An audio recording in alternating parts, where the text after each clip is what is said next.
நன்மைகளின் நாயகனாம் அருமை இரட்சகர் இயேசு கிறிஸ்துவின் இனிய வல்ல நாமத்தினாலே இக்காலை வேளையில் அனைவரையும் அன்போடு வாழ்த்துகிறேன்.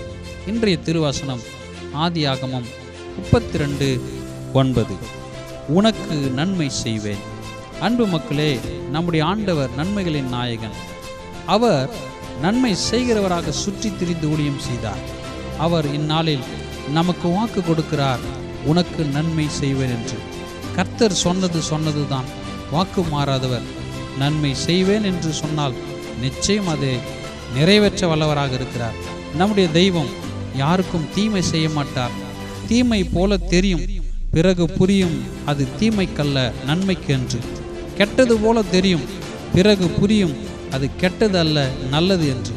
இந்நாளில் உங்கள் வாழ்வில் ஏதோ ஒரு நன்மையை கர்த்தர் செய்ய போகிறார். அந்த நன்மைக்கு காத்திருங்கள். நன்மையான ஈவை கர்த்தர் இந்த நாளில் தரப்போகிறார். இதுவரை வாழ்க்கையில் தீமையை பார்த்த உனக்கு இனிமேல் நன்மையை காணும்படி கர்த்தர் கிருபை செய்வார். நன்மைகளின் நாயகன் நன்மையால் நிதமுனை நடத்துவார். நன்மையினால் முடிசூட்டுவார். எல்லா காரியங்களையும் நன்மையாக முடிய பண்ணுவார். காரியங்கள் ஜெயமாய் முடிய பண்ணுவார். காரியங்களை பரலோகத்தின் தேவன் தாமே கைக்கூடி வர பண்ணுவார். இவ்வார்த்தையின்படி கர்த்தர் உங்களை நன்மையால் நிரம்பி வழியும்படி செய்வாராக. ஆமென்.